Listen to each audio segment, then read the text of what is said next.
Përshëndetje dhe mirë se vini në podcastin e sotëm të Newsmax Balkan. Sot jemi këtu për të shtjelluar, po dhe për të përshtjelluar, duke marrë parasysh edhe situatën e fundit. Kam nderin të kenë të ftuar në studio një nga aktivistët më të hershëm, pavarësisht moshës së re të shoqërisë civile, themeluesin e organizatës Qendresa Qytetare, aktivistin e hershëm zotin Rigelc Demollari. Mirë se vini në studio. Faleminderit për suksese. Besoj që pjesa më e madhe e publikut ju njeh tashmë prej vitesh, ju keni qenë aktivistë i zellshëm në mbrojtje të disa kauzave, duke filluar nga protesta për studentëve, të cilët u ngritën për një reformë të sistemit arsimor në Shqipëri dhe jo vetëm, te shumë protesta kauzash të tjera të ngjashme, që kanë të bëjnë me dijen, që kanë të bëjnë me kauzat qytetare, me mjedisin, me sensibilitetin, me përfaqësimin demokratik, duke vazhduar pastaj edhe me kauzat e fundit për reformimin e sistemit zgjedhor e tjera me radhë. Po si nisi kjo Rigel? Unë ndoshta ju e thatë i ri, por unë tash më bëj 20 vjet si aktivist në shoqërinë civile ose të paktën në jetën publike aktive. Dhe shpeshherë kjo termi shoqëri civile nënkupton organizatën si entitet. E kam nisur në Parlamentin Rinor, pra në përfaqësimin e shkollave, universitetit dhe pastaj e kam vijuar edhe në një sferë më të gjerë, siç është ajo e të mirës publike. Mund ta them, nuk e kam thënë ndonjëherë më përpara, nisi nga një padrejtësi që unë shikoja çdo ditë në universitet. Unë kam bërë universitetin në një nga universitetet shqiptare dhe shikoja se si aty shtypeshin studentët, e shikoja se si aty u merreshin lek për notën, se si pedagogët nuk e respektonin studentin ose e trajtonin me shpërfillje. Dhe mendoj që indinjatën e parë kam marrë aty, jo se kam nxjerr aty, si thua, tiparet e aktivizmit, po aty e kam marrë indinjatën dhe pastaj këtë e kam parë akoma më gjerë edhe në Qëndrojmë pak se kjo është interesante. 2 dekada nga fillimi i kësaj iniciative, i indinjatës, të themi tuaj, me sistemin arsimor universitar, po dhe në përgjithësi shqiptar. 2 dekada më pas, jeni të kënaqur me rezultatet, me reformën dhe me çështjet tjera të arsimit të lartë? Fakt, e vetmja gjë që jam i kënaqur është që studentët kanë shumë zë. Studentët janë më të guximshëm. Gjenerata e re po tregon që është ndryshe nga gjenerata jon. Ata nuk kanë frikë pedagogun, ata nuk kanë frikë dekanin, rektorin, ku diun. Ata kërkojnë më shumë dhe kjo mendoj që është ajo që ka ndryshuar. Pastaj në aspektin e cilësisë dhe asaj se çka ofrojnë universitetet tona, le përsëri për të dëshiruar. Ndoshta mund të ketë ardhur edhe duke u përkeqësuar, sepse rankime ndërkombëtare universitetet, sidomos ato publike, i zhvendosin në fund të rankimit dhe janë kthyer edhe në prona private të grupeve, të njerëzve, të cilët e kanë parë atë si një mundësi për ta përvetësuar departamentin, diku lëndën, diku dekanatin, duke futur dhe familjen dhe të afërmit. Pra si çdo cep tjetër i Ju keni qenë ndër zërat më aktiv në fakt televizja apo universitetin, si pjesë e qendrës drejtuesi i qendrës qytetare, për të përfaqësuar zërin e studentëve në atë kohë dhe ishte një nga protestat më të rëndësishme në këto 35 vjet përveç protestës së ditëve të fundit, bashkë me protestën për armët kimike. Këto 2 protesta veçohen si protesta një lloj shenje të sensibilitetit. Çfarë funksionoi dhe çfarë nuk funksioni në atë protestë? Në fakt, kontributi jon ka qenë përpara protestës, sepse ne sapo kishim filluar, marr shkas nga indinjata që u thash, sapo kishim filluar të publikonim se si shpenzoheshin parat e studentëve, se sa të korruptuara ishin universitetet dhe shikonim që s'kishte ndonjë reagim të madh. Mbaj mend atëherë zoti Dudushi ka bërë një emision 2 ditë para protestës.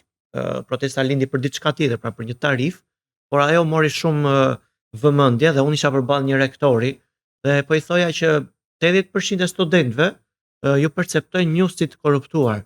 Po ne, tha rektori, kemi bërë një sondazh dhe nuk na del as 1% e studentëve që na perceptojnë të korruptuar. Pra i thash, ju nuk keni asnjë pedagog që kërkon para për notën? Jo, tha, nuk kemi. Dhe pas 2 ditësh nisi protesta, shumë pedagog të universitetit që ai mbronte dolën me çmime, pra dolën me çmime me kosto të provimeve. Kështu që unë ndjem krenar që kontribova sadopak që ajo gjë të niste dhe pastaj gjatë rrugës normalisht dham një kontribut në aspektin e ekspertizës. Po pse nuk ja arritja protestë qëllimet e saj? Ajo ishte ndoshta mungesa e eksperiencës së pari, Pra Rama tash po mundohet ta bëte me protestën aktuale, mori rrëfimin e protestës. Pra mori diskursin, u bë dhe ai student dhe sulmoi stafet akademike, sulmoi rektorët. Pra ai e ka këtë vetinë e kameleonit që të shndrohet nga kryeministër në protestues. Dhe ja doli që me mungesën e eksperiencës së studentëve ta bënte këtë gjë, i bënte aleat dhe më pas të shpalte një armik të ri që nuk ishte ai. Dhe unë mendoj që kjo ishte arsyeja, pavarësisht se nuk duhet të themi që ajo protestë nuk fitoi asgjë, u reduktuan tarifa, u ndërmorën disa hapa që lehtësuan disi xhepat e studentëve, por nuk bën asgjë për cilësinë e arsimit. Gjithsesi të kalojmë te një çështje tjetër që ju keni ngritur në VMC, ndoshta më pak e njohur për publikun e gjerë, por më shumë e njohur apo me më shumë ndoshta impakt për sa i përket sistemit, që është çështja e reformës zgjedhore, ndër të tjera, që është temra akilit, të themi në apo ndryshimet kushtetuese, të cilat natyrisht kanë kohë që ka rekomandime ose Odiri apo ka rekomandime Komisionit Venecias, por që ende nuk janë reflektuar mjaftueshëm. Ju keni pasur, mos gaboj, para të sakosh, iniciuat një tryez dhe me KQZ-n dhe keni propozuar tani së fundi edhe një peticion të famshëm i cili nuk kupton pikërisht disa ndryshime rrënjësore në kodin zgjedhor. Mund të toni diçka më tepër në lidhje me këtë? Patjetër. Prej vitit 2020-2021 ne kemi parë reformën zgjedhore ose ndryshimet e ligjit në raport me qytetarin. Pra, ju shikoni parti politike të cilat e bëjnë llogarinë qoftë reformës territoriale apo zgjedhore për llogaritë interesave të tyre, se sa ato, dhe me të drejtë sigurisht, se sa ato mund të përfitojnë nga ndryshimi i kodit zgjedhor. Ne nuk e kemi pasur këtë interes, por kemi pas interes se si qytetari do të jetë me një votë, do të ketë një votë më të lirë, më të barabartë, më të lehtësueshme dhe më përfaqësuese. Dhe në këtë kuptim kemi qenë aty në KQZ si organizata e parë që ka denoncuar keqpërdorimin e administratës publike dhe burimeve shtetërore në zgjedhje. Janë ndërmarrë gjoba, akte, ndryshime e tjera ndër këto vite, dhe ajo që ja kemi dalë aktualisht është që 2 rekomandimet prioritare të OSB Odirit janë rekomandimet tona në këto 4 vite, që do të thotë të rriten sanksionet për ata zyrtar publik që vënë në lëvizje pozicionin e tyre ose vënë pozicionin e tyre në shërbim të partisë, dhe të zgjerohet periudha ku shpërdorimi i aseteve publike të merret në konsiderat nga një muaj që është fushata në 4 deri në 6 muaj përpara zgjedhjeve. Ju e patë që falja e gjobave apo dhënia e bonusit të pensioneve apo akte të tjera qeveritare cënuan edhe sipas OSB Odirit në thelb garën elektorale, pra barazinë e palëve. Nuk është shqetësimi kryesor se u avantazhua PS-ja ndaj PD-s, po u avantazhua vota e një qytetari ndaj një qytetari tjetër, ose u ndikua vota e një qytetari ndaj një qytetari tjetër. Kjo është ajo që na ka shqetësuar. Dhe të vim tek peticioni apo nisma ligjore qytetare e fundit që u bë pak bujë në protestën qytetare, ajo është diçka që ka nisur para 6 muajsh, ku rekomandime të shumë aktorëve, të organizatave të ndryshme dhe individëve me kontribut në procese zgjedhore janë mbledhur në një dokument të vetëm me teknikalitete, si ato që 2 që unë përmenda këtu, për t'i çuar përpara nëpërmjet një nisme që e lejon ligji, që mblidhe 20.000 firma dhe shkon në kuvend. Ne nuk e kemi lënë me kaq. Kjo është vetëm një nga rrugët që ne kemi ndjekur. Ne jemi në një proces gjyqësor me Kuvendin e Republikës Shqipërisë, i cili përdori fondet e tij për të shërbyer Partisë Socialiste, dhe nëse gjykata vendos pronesh, bëhet automatikisht reforma, vendoset një precedent gjyqësor dhe vendos periudhën zgjedhore dhe sanksionet ligjore. Kemi takuar aktorët që janë të rëndësishëm në këtë proces, PS-n, PD-n dhe partitë e reja, dhe ju kemi prezantuar rekomandimet tona dhe kemi bërë dhe tryeza, siç ju e thatë, ku i kemi depozituar një komisioni i cili ka 8 muaj që paguhet nga taksat e qytetarëve dhe nuk ka akoma një draft që të na thotë se çfarë ka ndërmend të bëjmë me reformën zgjedhore. Sa mendoni se mund të jetë sukses me këto nisma, duke qenë se ka një lloj skepticizmi për vërtetës për suksesin e nismave referendare për shembull. Me sa di në këto momente edhe Shqipëria është duke mbledhur 50.000 firma për secilin nga 2 nismat që ata kanë ndërmarrë, që janë përputhje me nismat që keni ndërmarrë dhe ju, të ndryshime në kodin zgjedhor. Ne aktualisht sapo përmbyllëm një nismë ligjore qytetare, nuk ka të bëjë me kodin zgjedhor, por ka të bëjë me trajtimin e fëmijëve jashtë vendit, të cilët kanë probleme shëndetësore dhe vendi jon nuk i kuron dot. Pra nuk ka as parën as mjek, as mundësi. Se kemi parë shpeshherë që GoFundMe ose disa fondacione janë shpëtimtarë të jetëve të fëmijëve të Kjo shqiptarëve. ishte një nismë vërtet lavdërueshme. Dhe ne kemi parë që kjo nisëm jo vetëm ka tejkaluar 20.000 firma, tashmë jemi 22.000 firma, po e them për herë të parë këtë si informacion dhe do të depozitohet në datë 18 qershor në KQZ. Dhe pastaj Ju bëjmë thirrje atyre që na ndjekin, kush nuk ka firmosur nxitojnë se është një kauzë vërtet humane. Dhe kemi parë që kemi deputet të PS-s, të PD-s, të çdo lloj spektri politik që është i gatshëm që të shkojë ta firmos dhe ta mbështesë në kuvent. Pra kjo është një test edhe për atë që u thatë. Ka mundet që nismat qytetare të mbështeten, kur ato janë të drejta, kur janë të kur s'ka një agjend mbrapa, po kanë interesin e qytetarit, në rastin konkret të fëmijëve, ato sigurisht që do gjejnë përkrajen, sepse nuk ka guxim, mendoj unë, asnjë deputet i çfarëdo force politike të jetë të kundërshtojë një nisëm e cila i vjen në ndihmë fëmijëve shqiptar dhe ka një kosto minimale në buxhet. Pra, rreth 5 milion euro në vit, që do të thotë në 1 kilometër rrugë mund të jetë kostoja, por ama zgjidh hallin e shumë familjeve të cilët thotë nuk din ku të përplasen.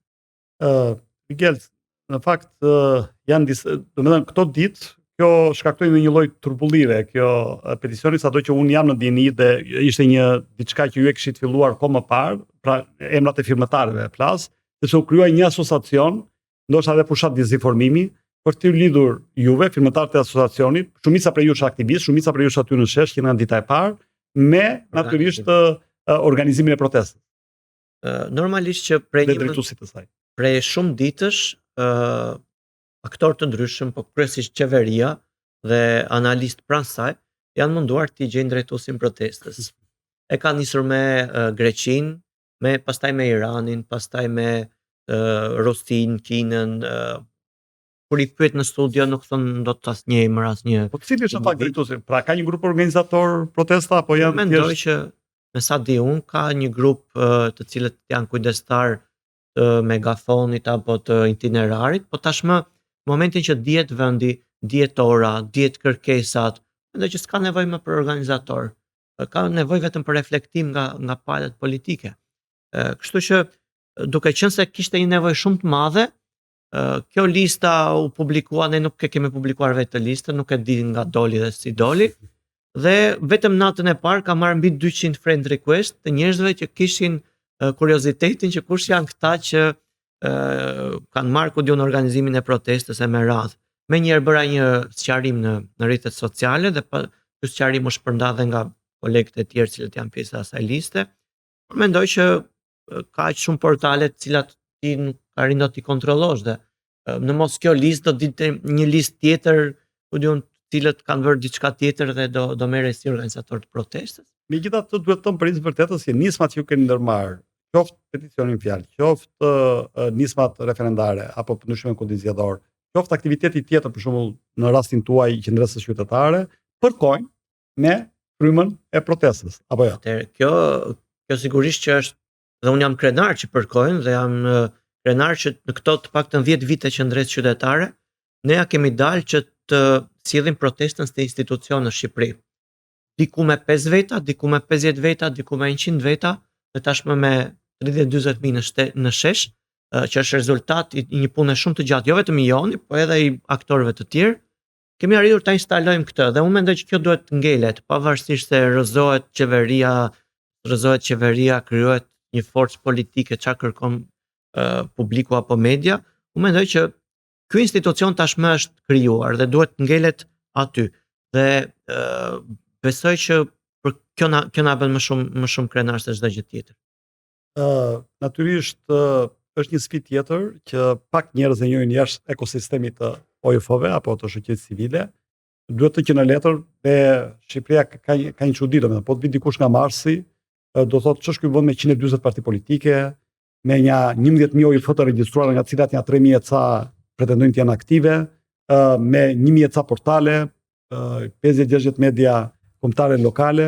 Pra duket që kemi një demokraci të shëndetshme, duket që kemi pluralitet mendimi. Po siç e thash, për shembull të sinjorojmë të OJF-t, pjesa më e madhe e tyre janë fantazm. Pra një pjesë funksionojnë vetëm për të marrë projekte, dhe në momentin që donatorët kanë prerë burimin e të ardhurës se Shqipëria s'konsiderohet më vend i pazhvilluar apo vend në fazat e para të tranzicionit, ato kanë shtruar. Ndërkohë që ju jeni kundërta e kësaj, pra jeni një shembull pozitiv që tregon që dhe me pak mundësi financiare keni arritur të krijoni një frym, një sensibilitet për kauzat caktuara. Pse nuk ka më shumë si ju? Shiko, unë nuk kam asnjë kompleks që të flas për problemet që ka sektori i organizatave, se nuk mund ta quash shoqëri civile se është pak më e gjerë. Sektori i organizatave në këto 30 vjet ashtu si çdo sektor tjetër ka pas shumë mëkate, pas shumë probleme, shumë korrupsion, dhe shumë fonde të shpërdoruara. Ju jeni njohës shumë i mirë i tyre dhe ju mund ta dalloni vetëm në gjuhën e të folurit. Unë këtu kam sa minuta që flas me ju dhe nuk e kam përmendur fjalën projekt. Po qofse ju merrni një nga këto organizata dhe do të thotë do ta nis fjalën e tij, ky projekt është financuar nga filani dhe për filanin dhe synon të ketë këtë qëllim. Kështu që ato dallohen shumë mirë, edhe në narrativ, dallohen edhe në aksion qytetar, dallohen edhe në çështjet që ngren. Pra ne kemi qenë, siç e thatë ju, edhe për mjedisin, edhe për zgjedhjet, edhe për arsimin, pra edhe për çështje të cilat nuk është se kemi pasur mbështetje financiare. Mbështetja financiare ka qenë e tillë që na ka dhënë mundësi të kemi një hapësirë, një zyrë, një pagë dhe një mikrofon për të shprehur indinjatën e qytetarëve dhe për të përfaqësuar ata. Pse nuk ka shumë? Unë mendoj që ka filluar të krijohet një brez i ri organizatash, të cilat janë ndryshe. Kryesisht janë organizata mediatike të reja, të cilat e kanë vënë në siklet dhe median tradicionale me artikuj shumë të mirë, me investigime shumë të mira. Dhe besoj që është duke u krijuar si çdo sektor, si ai partive që thotë 140, janë krijuar edhe parti të reja që po mundohen të sillen ndryshe, edhe organizata të reja. Pra, mendoj që është një proces që Shqipëria po e kalon edhe me sektor të tjerë. Megjithatë ka një lloj, ne flasim sot gjenerata Z, apo jo, dhe është pikërisht gjenerata Z e cila ka ndezur protesta anë mban botës, por fshiten në Shqipëri në ballë të tyre. Është një gjeneratë që nuk kërkon konformizmin kollaj, natyrisht ka ndodhur dhe në të kaluara me gjeneratat e reja, por me sfidat e epokës ku jetojmë, me inteligjencën artificiale, me telefonin në dorë, më ndryshe me telefonin në dorë, por nga ana tjetër dhe ndonjë mungesë interesimi, të themi për të kultivuar karriera tradicionale apo për të marrë informacionin, ju thatë që ka media të reja, ka shumë informacion, po problemi është sa përthithet ky informacion apo sa ndiqet ky informacion. Sepse konsumuesi ndaj informacionit, sidomos në mediat tradicionale, ngret prapë brezi i tretë, dhe kjo është dhe në Amerikë, dhe në Shqipëri, dhe në gjatë. Pra, për ta parë gotën, jo vetëm gjysmë plot, por për ta parë, sa shpresë keni ju te breziria që më tepër duke marrë parasysh demografinë, ikjet e të rinjve nga Shqipëria, 1/3 që s'janë as në punë as në shkollë, do të them edhe kjo, etj.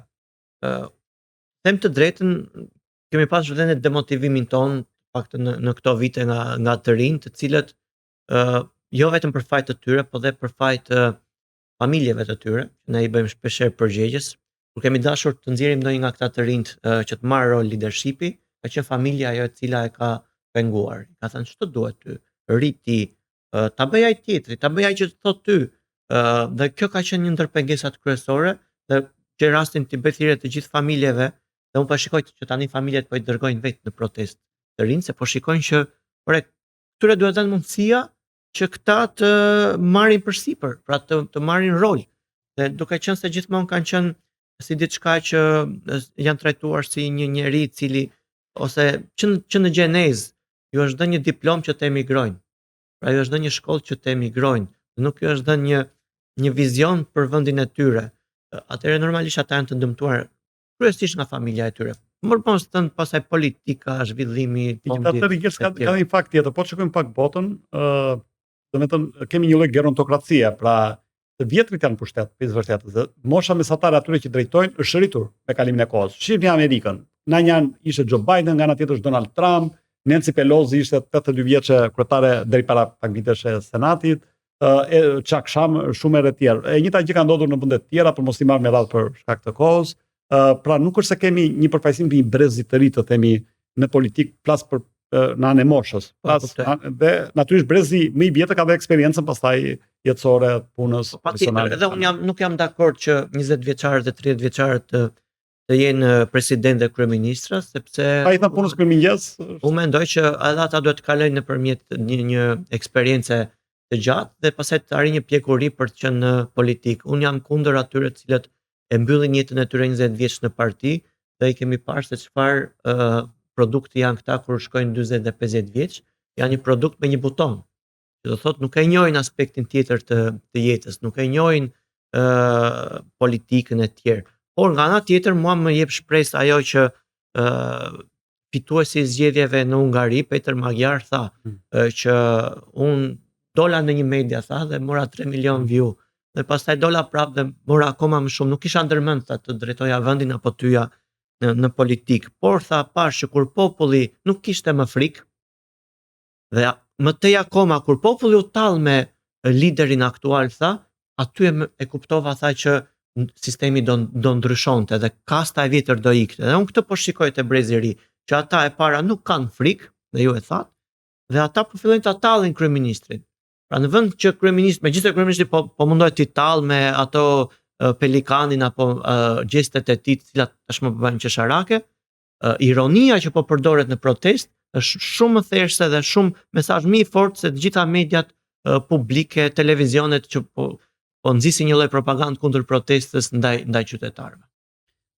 Megjithatë, protesta për të rikthyer elefantin në dom nisi nga një kauzë natyrisht mjedisore, por nisi dhe nga një kauzë për shkak të brutalitetit, pra u kundërvuen si një metaforë brishtësia e pelikanit me dhunën e këmirëziut apo bluziut në rastin konkret. Por u transformuan në diçka tjetër ndërkohë, pra është e tejkaluar zvërneci me fjalë tjera. Edhe s'është. Shiko, ajo dhuna aty që ndodhi përtej Gardhit është një dhunë që ne e përjetojmë çdo ditë. Edhe si qytetar, edhe në pallat, edhe në lagje, edhe në administrat, edhe në hapësirat tona të përbashkëta publike, ku i forti të tregj zvar në kuptimin jo vetëm fizik, po edhe në kuptime të tjera. Kështu që ajo është akoma. Pra, dhe shpresoj që të mos jetë pjesë e kësaj proteste. Ka tentativa që ajo dhunë të vi prapë ajo protesta nëpërmjet rrymave, partive të fortëve që ato kanë për ta marrë prapë. Pra, ai Gardhi Zvërnecit po mundohet të hyjë prapë te protesta dhe të marrë hapësirën. Kështu që kjo nuk duhet lënë. Dhe tani nuk e kanë lënë. Pra ka një lloj qytetaria aty brenda. Vetëm ka një gjë Rigel, spisë vërtetës. Ju përmendet rastin Peter Magyar. Peter Magyar sfidoi një sistem nga brenda sistemit. Pra ishte dikush i kisha dhuruar dikur, e ka thënë vet, si student Viktor Orban, i cili vinte për herë 3 pushtet, deri në 3 mbajti 3-4 mandate. Natyrisht duke ndryshuar tërësisht fizionominë e tij dhe duke ngritur një sistem patronazhimi të ngjashëm atë të kolegut Traman në Shqipëri. Dhe arriti përkundër të gjithë pritshmërive fillestare, edhe të tij atë vetë kundër shprehur në intervistë, të merrte një nga fitoret më publicitare, po i themi, apo tërmet politik në Hungari. Por natyrisht siç e thash, duke sfiduar nga brenda sistemi, është një parti e qendrës së djathtë, në shumë nga qendrimet e tij politike të politikës së jashtme, energjisë e tjera, është shumë i ngjashëm me partinë Fidesz, nga e cila ai ka dalë. Ndërkohë në Shqipëri nuk shohim një Peter Magyar të themi, i cili ta sfidoi apo të marrë drejtimin e protestës. Si individ apo si grup. Do ta mirëprisja nëse do të ishte. Unë mendoj që rasti i Hungarisë lidhet me korrupsionin dhe me padrejtësinë e qytetarëve, nuk lidhet me përkatësinë i majt apo i djathtë, sepse siç e tha dhe ju, ai shkon në të njëjtën linjë ideologjike me ish liderin. Po kemi ditë atë simptoma në Shqipëri, por korrupsionin. Po, do të thënë këtu tashmë nuk është ne kemi problem se e majta po na qeveris keq dhe e djathta na ka qeverisur mirë. Ne e majta po na qeveris djathtas dhe e djathta ndoshta mund na qeveris majtas. Se nuk Peter Magyar në Shqipëri do ishte dikush i dilte nga Partia Socialiste dhe to arrinte të pajisonte popullin e majt socialiste. Shiko, unë mendoj që dhe Partia Socialiste mund të ketë brenda vetes njerëz të cilët kanë edhe mundësinë se nuk dalin, se nuk flasin. Edhe mund të dalin. Mund të dalin dhe brenda PD-s. Unë jam i këtij mendimi që në këtë protestë, nëse rrëzohet Berisha, rrëzohet dhe Rama. Nëse rrëzohet Rama, rrëzohet dhe Berisha dhe mund të vijë nga brenda tyre. Mund të vijë nga spaku, mund të vijë nga protesta, po më e mundshme është të vijë nga brenda tyre. Kjo logjik çalon pak për vërtetës Rigel, sepse të thuash që pritet ndryshimi i Partisë Socialiste, pritet ndryshimi i qeverisë nga reforma e Partisë Socialiste, por reforma e Partisë Socialiste varet nga reformimi i Partisë Demokratike, duket se është një shikoj, ju e keni parë që protesta ka një slogan i cili tashmë është bërë motoja e saj, që thotë Rama Burg, Berisha Burg. Tani burgu nuk është në kuptimin e parë që ti marrim dhe ti fusim në qeli, por është që është kundër dy njerëzve. Pra protesta aty ka shumë socialist dhe punonjës të administratës që unë i njoh, që edhe kanë votuar PS-n, por ka dhe shumë demokrat që e kanë votuar PD-n, po zëri tyre unë i dëgjoj që ata nxjerrin Berisha në burg. Që do thotë protesta është kundër dy individëve që kanë marrë peng me pazaret e tyre sistemin.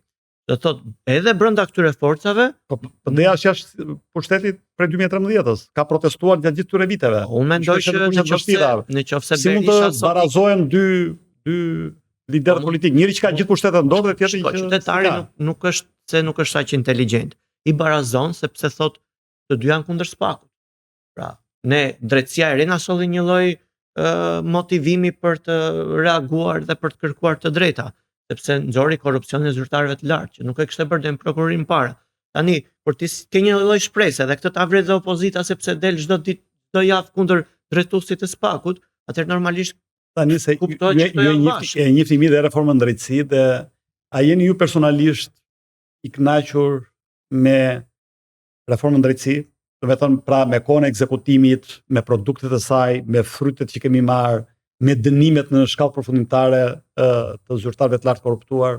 Me çfarë kemi pasur më përpara jam i kënaqur. Me çfarë do duhet të Sepse kishim ka kaluar mbi një nga dekadë. pritshmëritë, Po. me çfarë do duhet të kishim, sigurisht që pritshmëritë janë më të larta, por unë mendoj që ata kanë bërë më shumë se mund të kenë bërë qoftë aktorët politik të Dakor të gjetës, po apo aktorët investimi që është bërë për ta në terma të financave, në terma të mbrojtjes, në terma të mbështetjes ndërkombëtare, në terma të pritshmërisë publikut, etj është 10 qindra fish më i madh se sa produkti apo jo. Por ajo reform pati një problem teknik, do thoja unë, sepse ajo nxori nga sistemi shumë gjyqtar dhe prokuror të cilët sot mund të ishin ndihmë për këtë. Tani a bëri mirë që nxori sepse ishin të korruptuar apo i gjeti transaksione, prona, ku diun, sigurisht që po, por do të ishte marrë parasysh që në ndërtimin e saj të zvendësoheshin këto lloj gjyqtarë, sepse sot ne kemi gjyqtarë që u kanë një peshë shumë e madhe dhe janë mosha më të reja se ne të dy. Dhe ata sigurisht që kanë ajo që thamë ne që a mund ta marrësh drejtimin kaq i ri dhe ti të mbash peshën e gjykimit të një çështje kaq sensitive, kaq të madhe për qytetarët. Por nëse do shikojmë treguesit, unë nuk jam aq skeptik sa ju. Unë kam parë se sa miliona euro prona janë sekuestruar ndaj krimit të organizuar, do mendoj që detyrën ndaj krimit të organizuar e ka bërë siç duhet. Prokuroria e posaçme po dhe GKK-ja dhe ajo e apelit, por ndaj politikës është shumë e vështirë, të ta them dhe si jurist, është shumë e vështirë që ti të identifikosh provat dhe të gjykosh politikan, sepse ata nuk ose qëndrojnë larg makinacioneve të korrupsionit drejt për drejt dhe të gjitha lidhjet po shkojnë tek pasuritë e tyre, qoftë rasti Velia, rasti Meta dhe rasti zotit Berisha. Pra ata nuk është se i kanë bërë vetë krimin dhe korrupsionin. Kështu që duhet ta mirë kuptojmë këtu edhe drejtësinë e re që nuk ka eksperiencën e dur për të na dhënë rezultat aty për aty. Një nga problemet që unë personalisht kam lidhje me këtë argument, pavarësisht se në shumë pika mund të jetë dakord, është që ne marrim si një grup homogjen, pra njerëzit për shembull kur flasin për reformë drejtësi, flasin veçojnë vetëm spakun. Ata thuajnë nuk ka shumë spaku, 90% punës e bën BKH-ja, apo nuk ka një GKK e cila verifikon fakte prokurorëve. E dyta, llogaritet se ku spaku është një trup homogjen, pra një individ aty që vendos, vulos dhe ky individ ka integritet të shkëlqyer dhe gjithë ne bëjmë dakord për integritetin e këtij individi. Në fakt ata një trup aty, të cilët natyrisht kanë shumë divergjenca, madje pasje të forta, meskine shpeshherë për luftë në influencë siç kanë në politikë. Dhe kemi parë këto gjatë, kemi parë me Di Pietro në Itali kur provoi pastaj politikisht, kemi parë në shumë vende të tjera, kemi parë me prokurorin rumune, kemi parë me Uskokun kroat. Nuk është se Shqipëri është bërë diçka që s'është bërë asgjë kundi dhe ne përkundrazi në Shqipëri u është dhënë mbrojtje kushtetuese, ekstra territorialitet në një farë mënyrë, kështu sovranitet, pra kanë dalë nga sepse ONM-ja ka qenë parashikuar dhe shtuar me votat e 140 deputetëve, dhe në ana tjetër, për çfarë është drejtësia? Është të shërbejë qytetarëve.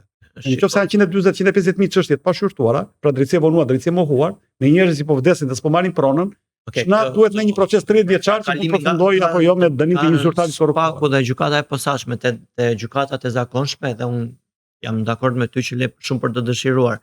Por po ju jap vetëm një rast, un shkova në SBA dhe takova një gjyqtar të gjykatës së posaçme të Ekuadorit. Dhe Ekuadori kishte krijuar SPAK dhe GKK si ne. Dhe ata dhe unë mendoj që qëllimi i krijimit të SPAK-ut dhe GKK-s nuk kanë qenë politikanët e korruptuar, por ka qenë trafiku i drogës dhe narkotrafiku. Dhe e di çfarë më tha ai gjyqtari, ne kemi problem këtu, tha një shqiptar, tha, nuk po e them emrin. Këtu në Kuito, tha, është një shqiptar shumë i rrezikshëm, tha, më pas unë e ekstraduaj, tha. Dhe gjithë trafiku i kokainës ta vjen nga Durrësi, shkon në Ekuador dhe shpërndahet në Amerikën Latine, ose e kundërta, vjen nga Ekuadori në Durrës dhe shpërndahet në Europë. Do mendoj që investimi i madh amerikan dhe pastaj që dolim pas me luftën e Amerikës ndaj trafikut të drogës ka qenë për këtë. Dhe unë mendoj për këtë SPAK-u i është përgjigjur dhe GKK-ja i është përgjigjur objektit të krijimit të saj në luftën ndaj trafikut. Se si kjo e ka afektuar pastaj shoqërinë apo qytetarin shqiptar mund të jetë shumë pak ose as pak. Pastaj tek politika sigurisht që ka çeduar, ndoshta metodologjia e krijimit të saj dhe teknikaliteti dhe trajnimi i saj është bërë për këtë pjesën tjetër dhe e ka lënë pak pas dore hetimin e politikës. Qytetari shqiptar dhe një pjesë e revoltës që është aty në shesh, është sepse qytetari mund mos i di këto fakte, por kupton të dukshme. Çfarë është e dukshme? E dukshme është për shembull që po të pyesësh, shikosh ato burimet e Bankës së Shqipërisë, Ministrisë Financave, thonë që leku thonë është super i fortë se ne kemi rritur ekonominë. E dukshme për qytetarit, e prekshme më saktë, për qytetarët është që çmimet e shitblerjeve në Shqipëri dhe renta ka shkuar në nivelet e Monte Carlos, gjë që bën koston e jetesës të papërballueshme. Dhe pastaj shohin që euro dhe jashtë sezonit është në nivelin më të ulët historik të saj. Pra këtu tregon që ka flukse të mëdha parash të pistë, që konvengon edhe me qeverinë e cila intereson kjo situatë. Absolutisht. Me raportimet të mediave ndërkombëtare etj. Borxhin publik dhe normalisht që po qytetari siç e thatë dhe ju nuk ka rin dot që ta perceptoj këtë, shikon pra nga një ranë që zhvlerësohet euro dhe remitancat janë një nga burimet tona dhe shikon për shembull vllai im kur vjen nga Italia këtu thot o si ka mundsi tani me 100 euro po marr ose po blej kaq pak.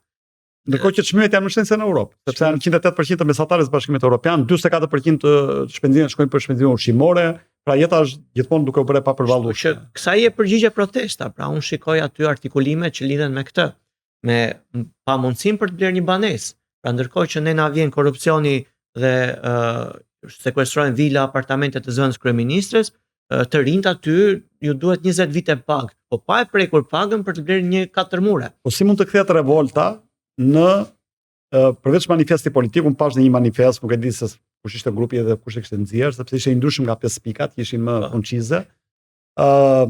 Dhe si mund të materializohet kjo në ndryshim sistemi? Kjo mund të materializohet. Rotacion pushteti etj. Kjo mund të materializohet në opinionin tim kur një forcë politike ekzistuese ose e re, e vjetër apo e re, nuk ka rëndësi, arrin të kuptoj revoltën qytetare dhe të materializojë atë në një manifest politiko-ekonomik dhe social. Do të thotë arrin që t'i vi qytetarëve me një program të asaj se çka është artikuluar në protestë. Po jo një program ChatGPT-e, por një narrativ të re se si qytetarët ose si të artikulojë ëndrrën që kanë shqiptarët sot. Për të jetuar vendin e tyre. Ju e kuptoni që më tepër se çështje programi, është çështje individësh të cilët artikulojnë programin, sepse ato çështje të cilat artikulojnë në protestë, shumë nga partitë të vjetra të opozitës apo të reja i kanë në programet e tyre. Do të thonë, unë për shkak të natyrës punës më duhet shpesh të lexoj programe partie, jam i sigurt që edhe ju e bëni një gjë të tillë, arsye studimore, dhe i shoh që janë të reflektuar aty. Pra programi i Partisë Demokratike në 10 e fundit kishte shumë nga pikat për cilat po çojnë sot shqiptarët. Programi Shqipëria bëhet, programi Partisë Mundësia, programi i Lëvizja Bashk, kanë shumë nga pikat për cilat po çojnë shqiptar, po këta nuk bien dakord me njëri tjetrin. Dhe secili do të kapitalizojë protestën, ndërkohë që siç e thatë ju ka dhe një frym për të krijuar një lëvizje të re apo një parti politike të re. Si do arrit të përbashkohet kjo drejt prorrëhenj në një lum? Jam shumë dakord me ty që programi nuk ka më rëndësi në Shqipëri, po ka individi apo modeli që ai përfaqëson dhe partitë të cilat do arrin që ta kapitalizojnë si thonë ju këtë lloj revolte, e cila me tifozllëk ndoshta po i bën punë partive për TPD-s dhe PS-s. Sepse unë kur isha i vogël jam bërë me Milanin sepse ishte babi me Milanin.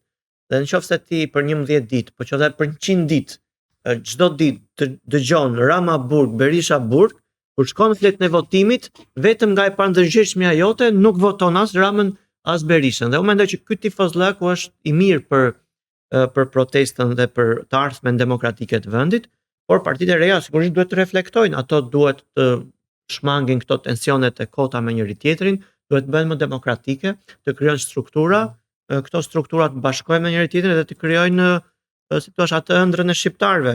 Problemi është që ato nuk bëhen rigel, se problemi është që Lëvizja Bashkë për shembull ka refuzuar në mënyrë të hapur të bashkohet me çdo forcë tjetër politike. Po Lëvizja Bashkë mund të mos bashkohet përpara zgjedhjeve, po mund të bashkohet pas zgjedhjeve me atë që i konvengon që Shqipëria të qeveriset më mirë. Patëm rastin e Shqipëria bëhet, e cila megjithëse mori rezultat shumë impresionues, 69.000 vota, ndodhi ajo që ndodhi pas zgjedhjeve, ku njëri prej themeluesve shkoi të mori pozicion nga pushteti. Këtë gabime shumë të nxitimit, po edhe të mungesës së eksperiencës të këtyre liderëve të rinj tashmë. Sepse po të ishim bashkë si votë, ajo mund të përkthej në një grup parlamentar të mirë aty, pra pak në 7 deputet, po të marrë 150.000 vota. Edhe mund të mos përkthej, sepse ai që voton Lëvizjen Bashkë, ndoshta se voton zoti Shea. Dhe nëse do ishin në një listë, mund të ishte edhe e kundërta. Kështu që ata, unë mendoj që nuk do isha pro që ata të ishin bashkë në një koalicion. Ata e kanë shpërfaqur kush janë dhe çfarë janë, dhe unë mendoj që ata dojnë në rritje. Ju për çfarë modeli jeni të kodit zgjedhor, sepse kemi një nismë nga një kolegu jon, Forumi për Dialog Politik, pra nga disa kolegë tanë, më saktë, të cilët janë munduar të përbashkojnë forcat e vjetra të reja të opozitës, duhet thënë, për rishikim dhe kanë hedhur disa ide, të cilat mendoj që janë në përputhje me ato që keni artikuluar dhe ju si qendrës qytetare, pjesë e mirë e faktorëve të shoqërisë civile, që janë proporcionali kombëtar, listat e hapura, prag 3 apo 4%, etj. Pra se ju jeni dhe në dieni të këtyre proceseve reformës së kodit zgjedhor. Siç e thash, kjo nuk i shërben qytetarit. Pra ky diskutim nuk i shërben qytetarit. Po pse rasti i Hungarisë ne diskutuam, hyri dhe diskutoi çfarë kodi zgjedhor do përdorse për të fituar kundër Viktor Orbanit? Jo, ai hyri në zgjedhje me kodin më të vështirë dhe me mundësinë më të vështirë për të fituar. Pra duhet të merrte një mazhorancë aq të madhe sa dhe kishte të pamundur që Viktor Orban të rinte prapë në pushtet. Po ju pse po i bëni këtë përpjekje pastaj? Ja, ta them unë pse. Pra, ndryshimi i kodit që ne po synojmë është që të krijojë një garë të barabartë, që administrata mos të përdoret, që vota të mos zblihet, që të depolitizohet administrata zgjedhore dhe të mos kemi më këto grindje të PD-s aty që bllokojnë kutit, edhe shkojmë një tranzicion të zgjatur se të shkojmë si Kosova, ku brenda ditës ne marrim vesh. Mirë që ka kohë që zgjedhjet nuk viten në kutit në Shqipëri, apo në ngjashme. Pra, nuk është problemi bilektuar më të mbrojtura, për shkak të administrata publike të mos përdorimi i patronazhit të paguar me para publike për të ushtuar shantazh patronazhimit. Në raportin e Ibarit, nëse keni lexuar, në raportin e Ibarit patronazhimi ishte një kusht që nuk duhet të ekzistojë më në mënyrë që ne të ecim në rrugën e negociatave. Tani pse jam kundër diskutimit mbi proporcional, kombëtar, rajonal, mazhoritar e tjerë. E para ne kemi provuar shumicën prej tyre dhe nuk është se ka ndryshuar ndonjë gjë. E dyta, kodi aktual që kemi, domethënë sistemi aktual që kemi nuk është një sistem i keq. Ti mjafton të marrësh shumicën e shqiptarëve dhe ti je forcë fituese. Së dyti, edhe ky kod i dha mundësi partive të reja që të nxjerrin të dalin me mandat.